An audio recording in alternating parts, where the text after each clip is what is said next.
سکھ فوجی کی رائفل کا رخ میری طرف تھا۔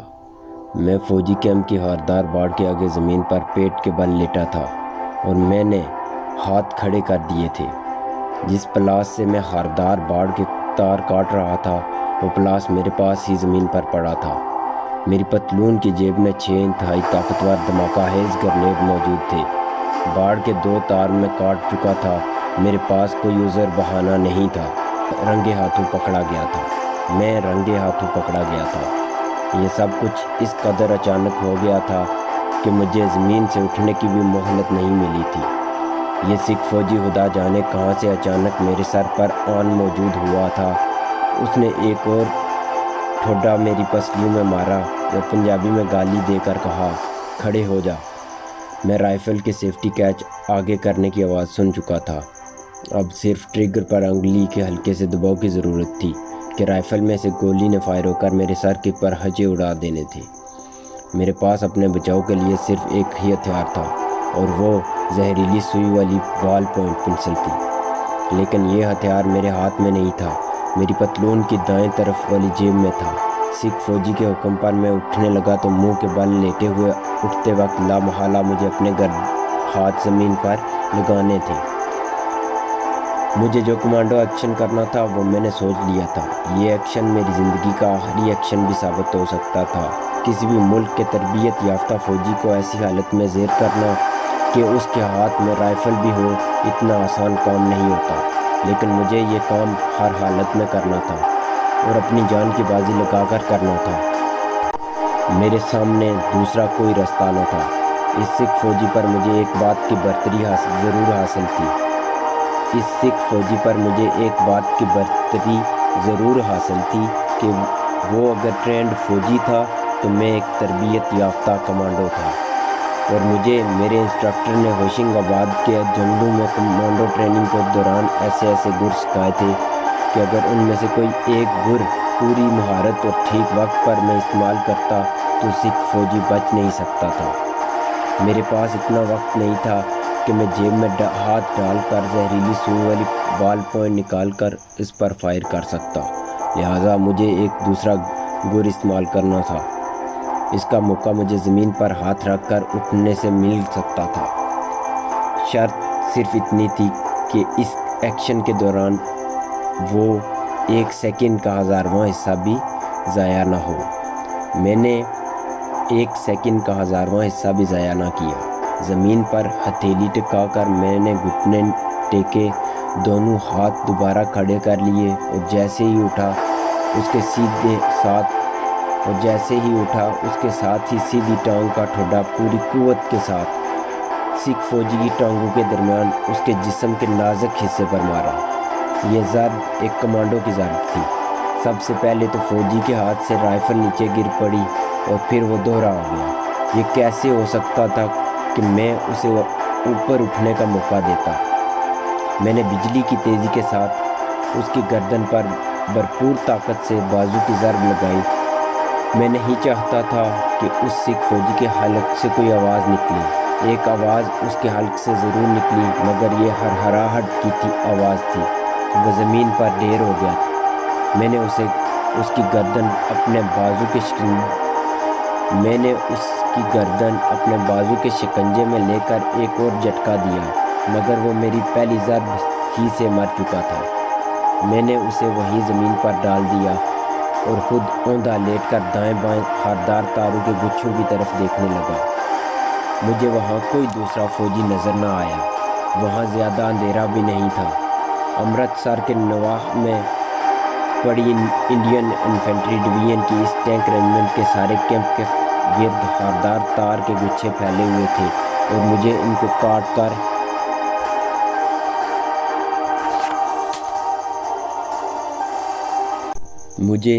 کاٹ کر ان ٹینکوں کے قریب جانا تھا جو ستمبر کی جنگ میں پاکستان پر حملہ کرنے کے لیے وہاں کیموفلاج کر کے رکھے گئے تھے۔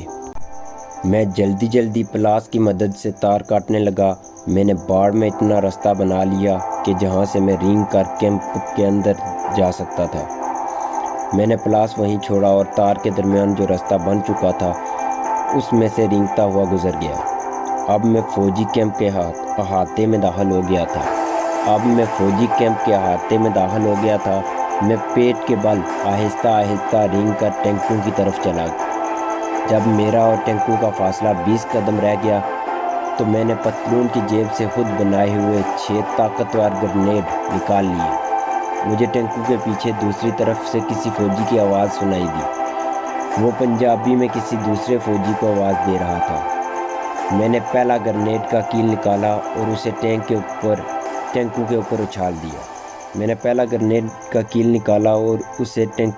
اچھال دیا۔ اس کے ساتھ ہی میں نے دوسرے، پھر تیسرے اور پھر چوتھے گرنیڈ کے کیل نکال کر انہیں ٹینکوں پر پھینک دیا۔ پہلے گرنیڈ کا زوردار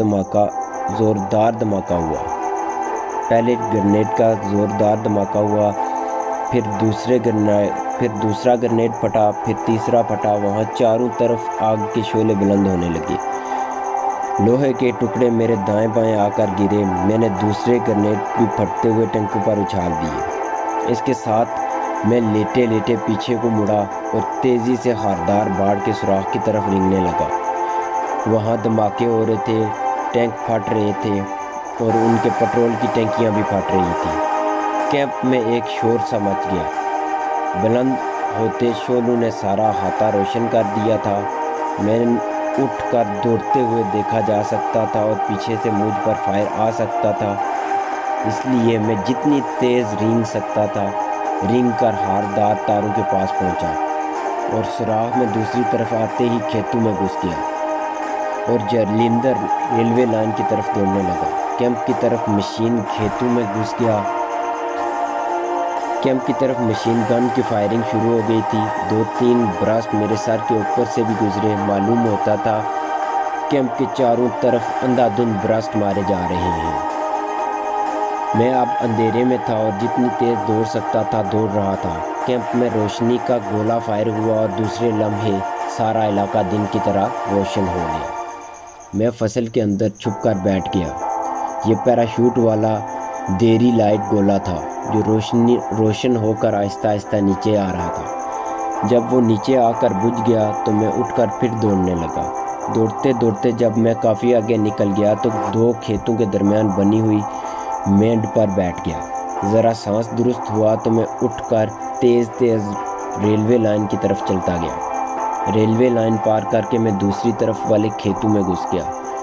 میں نے پیچھے دیکھا، کیمپ میں ابھی تک تھوڑے تھوڑے شعلے اٹھ رہے تھے، دھماکے نہیں ہو رہے تھے۔ کم از کم میں نے دشمن کے 6-7 ٹینک ضرور تباہ کر دیے تھے۔ جس سمت میں جا رہا تھا اس کے بارے میں مجھے بچپن ہی سے معلوم تھا کہ ادھر گرداسپور اور بٹالہ کا علاقہ ہے۔ اسکول کے زمانے میں ہم ان میدانوں میں آ کر دوڑیں لگایا کرتے تھے اور گڈیاں پتنگیں اڑایا کرتے تھے۔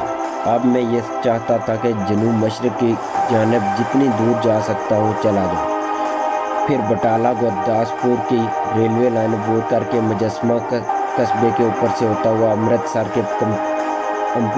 کے کمپنی باغ کے شمال میں نکل آؤں۔ وہاں سے میں اپنے مجاہد ساتھی جہانگیر کے گھر پہنچ سکتا تھا۔ یہ سارا فاصلہ مجھے دن کی روشنی نکلنے سے پہلے طے کرنا تھا۔ صبح ہونے کے بعد میرے پکڑے جانے کا اندیشہ تھا۔ بھارت کی پوری ریزرو انفنٹری ڈویژن اپنے ایک ٹینک ریجمنٹ کے ساتھ امرتسر کے نواح میں پڑاؤ ڈالے ہوئے تھے اور کمانڈو اتنی زبردست سیکیورٹی کے باوجود کیمپ میں گھس کر ٹینکوں کو ہٹ کر گئے تھے۔ یہ کوئی معمولی بات نہیں تھی۔ شہر میں پولیس اور CID چاروں طرف گشت کر رہی تھی۔ میں شہر میں اجنبی تھا، وہاں میرا کوئی ٹھکانہ نہیں تھا۔ پولیس مجھے شبہ میں پکڑ سکتی تھی، اس لیے ضروری تھا کہ سورج نکلنے سے پہلے میں اپنی منزل پر پہنچ جاؤں۔ میں کھیت چلتا گیا، اندازے سے اپنا رخ قصبہ مجسمہ کی طرف کر لیا۔ رات کا اندھیرا مجھے چھپائے ہوئے تھا۔ آخر مجھے امرتسر سے گرداسپور جانے والی ریلوے لائن کا سگنل دکھائی دیا۔ میں ریلوے لائن پار کر کے ایک میدان میں داخل ہو گیا۔ یہاں ایک گاؤں کے قریب سے گزرا جہاں مکانوں پر اندھیرا چھایا ہوا تھا۔ کوئی کتا دور سے بھونکا اور پھر چپ ہو گیا۔ جس وقت میں اپنے کشمیری مجاہد جہانگیر کے مکان پر پہنچا تو لو پھٹ چکی تھی اور بڑی سڑک پر گرمیوں کی رات کو لاری اڈے کے باہر سوئے ہوئے اٹھ رہے تھے۔ ایک بوڑھا سکھ گرو نانک جی کی بانی پڑھتا گردوارے کو جا رہا تھا۔ شہر کے مندروں سے پوجا پاٹ کے گردواروں سے شب کیرتن کی آوازیں آ رہی تھیں۔ صبح کی ٹھنڈی ہوا چل رہی تھی۔ جہانگیر کے مکان کا دروازہ بند تھا مگر وہ میرا انتظار میں جاگ رہا تھا۔ اس نے دروازے کو اندر سے چٹکنی نہیں لگائی ہوئی تھی۔ میں دروازہ کھول کے اندر داخل ہو گیا۔ وہ چارپائی سے اٹھ کھڑا ہوا۔ خدا کا شکر ہے تم آ گئے، میں نے دھماکوں کی آواز سنی تھی۔ میں چارپائی پر بیٹھ گیا اور اسے ساری روداد سنائی۔ وہ کہنے لگا ابھی تم یہاں سے باہر نہیں نکلنا۔ ہم باتیں کرنے لگے۔ تھوڑی دیر میں صبح ہو گئی۔ میں مکان کے صحن کے غسل خانے میں نلکے کے نیچے بیٹھ کر نہایا، کپڑے بدلے۔ کھیتوں میں رات کے وقت رینگنے سے قمیض پر گیلی مٹی کے داغ پڑ گئے تھے۔ جہانگیر ناشتے کے لیے ہوٹل سے چائے وغیرہ لے آیا۔ میں نے اس سے پوچھا کہ وہ سری نگر کمانڈو شیروان کے ساتھ ٹرانسمیٹر پر کسی جگہ سے بات کر سکتا ہے۔ میں اس سے بات کر کے معلوم کرنا چاہتا ہوں کہ آزاد کشمیر کی سرحد پر بھارتی فوج کی پوزیشن کیا ہے۔ ٹرانسمیٹر یہاں سے دور ایک خفیہ جگہ پر ہے۔ اس وقت تمہارا وہاں جانا مناسب نہیں۔ آزاد کشمیر کی سرحد پر بھارت نے اپنی فوج بڑی تعداد میں جمع کر رکھی ہے۔ اس سے زیادہ ابھی کسی کو کچھ معلوم نہیں ہے۔ میں سارا دن جہانگیر کے مکان میں چھپا رہا۔ اس کا مکان واگا اٹاری بارڈر کو جانے والی بڑی سڑک سے تھوڑا ہٹ کر تھا۔ جہانگیر مکان کو باہر سے تالا لگا کر دکان پر چلا گیا۔ سڑک پر سے بھاری ٹرکوں کے گزرنے کی آوازیں آنا شروع ہو گئیں۔ یہ آوازیں دوپہر تک مسلسل آتی رہیں۔ جہانگیر اپنے اور میرے لیے کھانے کو لے کر آیا تو اس نے بتایا کہ جی ٹی روڈ پر واگا کی طرف ملٹری کے کانوائے جا رہے ہیں۔ ان میں انفنٹری کے ٹرک بھی ہیں اور فوجی سامان سے لدے ہوئے ٹرک بھی ہیں۔ لگتا ہے آج رات کچھ ہونے والا ہے۔ وہ 25 اگست 1965 کی رات تھی۔ اس رات بھارتی توپ خانہ نے آزاد کشمیر کے علاقے درہ حاجی پیر پر شدید گولہ باری شروع کر دی۔ 26 اگست کو انڈین آرمی کے پورے بریگیڈ نے آزاد کشمیر کی چوکیوں پر حملہ کر دیا۔ بھارت نے بے پناہ فوجی طاقت کے ساتھ ان چوکیوں پر حملہ کیا تھا۔ ان چوکیوں پر آزاد کشمیر کی صرف ایک کمپنی مورچہ بند تھی۔ مجاہدوں نے آخری گولی تک دشمن کا مقابلہ کیا۔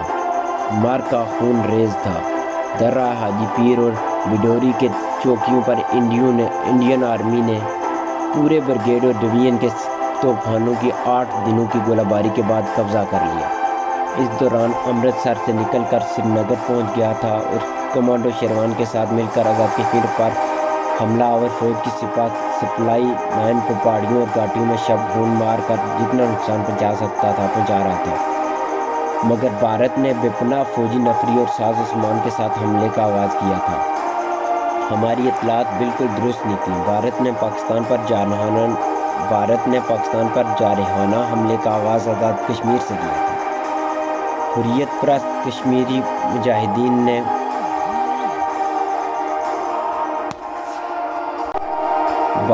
پاکستان پر جارحانہ حملے کا آغاز آزاد کشمیر سے کیا تھا۔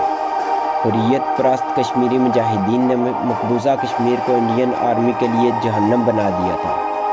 میں بھی حریت پرست مجاہدین سے مل گیا تھا۔ ہم انڈین آرمی کے گولہ بارود اور پٹرول کے ذخیرہ دن دہاڑے اڑانے لگے۔ ہم انڈین آرمی کے فوجی قوموں پر حملہ کرتے، پلوں کو بارود لگا کر اڑا دیتے تھے۔ اب ہم چھپ کر کمانڈو ایکشن نہیں کرتے تھے۔ بھارت نے آزاد کشمیر پر کھلا حملہ کر دیا تھا اور وہ پاکستان پر بھی حملہ کرنے والا تھا۔ کشمیری مجاہدین بھی میدان جنگ میں کھل کر سامنے آ گئے تھے۔ انڈین آرمی کے دستوں سے ہماری کئی کھلی جھڑپیں ہوئیں۔ ہم سٹین گنیں ہر وقت اپنے ساتھ رکھتے تھے۔ 29 اگست 1965 کو جب بھارتی فوج راولاکوٹ کی طرف بڑھی تو اس وقت پاک فوج میدان میں آ گئی تھی، کیونکہ بھارتی توپ خانے کے گولے سیدھے پاکستان کی سرحد کے اندر آ رہے تھے۔ 30 اگست کو بھارتی توپ خانہ نے پونچھ کی پہاڑیوں پر گولہ باری کی، جس کے جواب میں آزاد کشمیر کے بریگیڈ کے توپ خانے نے جوابی گولہ جس کے جواب میں آزاد کشمیر کے بریگیڈ کے توپ خانے نے جوابی گولہ باری کر کے چھم کے لوہے اور سیمنٹ کے بنکروں کو بنیادوں تک سے ہلا ڈالا۔ پاک فوج بریگیڈ برق رفتاری سے پیش قدمی